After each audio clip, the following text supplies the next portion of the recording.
Hello, welcome back. This is Luis Roque with HIS Capital Group, and today we are going to be talking about fix and flip analysis, how to understand the numbers so that you could submit the offer at the right price and also see if you are making money on your next fix and flip. And all of that, we're going to do it by asking 3 questions, giving you 3 answers in about 3 minutes or less. So let's start with question number 1. Question number 1 is, how much should I offer on a property? And for that, I'm going to give you a really simple formula that a lot of new investors are using. Okay, this is called the 70% rule of thumb. So that means that if your ARV, your after repair market value, is 100%, so that is $500,000, $1 million, $200,000, whatever that is, your after repair market value is 100%, then that means you should not spend more than 70% between your purchase price and your renovation cost. So your purchase price plus renovation cost should never exceed more than 70% of your after repair market value. And this is a really simple way to analyze whether a deal makes sense or not.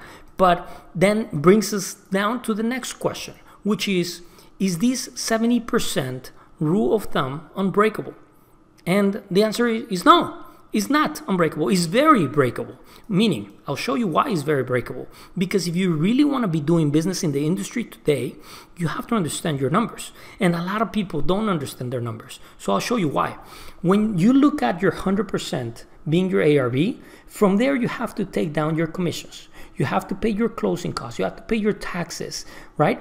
Then on top of your purchase price and renovations, you have to pay your closing costs, you have to pay your lender, you have to pay your carrying cost, meaning HOA, insurance, you have to pay maintenance, somebody's got to cut the yard, your mortgage payments, all of that. So what that ends up happening is it brings down your equity, which is all of these right here. It actually shrinks down your equity. So if you're only using your 70% rule of thumb, well, when it comes to making offers, you're really not going to find that many properties that are at 70% of formula.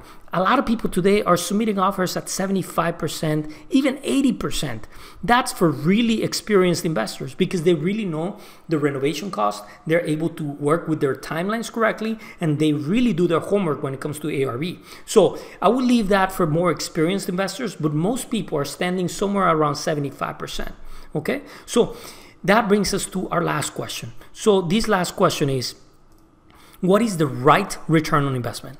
And that is a really loaded question because there is no formula for that. In fact, there are many formulas that show you the right return on investment for you. Whether it's your cash on cash return on investment, that means how much money you put in, how much money you get out. Whether it's your project return on investment, right? If you are a fund that is just looking to buy this cash, whether it is your internal rate of return, how many times you got money in, money out within a timeline, and also your annualized rate of return. So these are different calculations that you should really pay attention. But if you really want to understand your numbers without having to break your head over these formulas, go to HIS Capital Group /analysis and get a free analysis that has all these beautiful formulas plugged in and gives you a really neat analysis with your personalized link for your investment. So check it out, hiscapitalgroup.com /analysis, and we'll see you here next week. Good luck.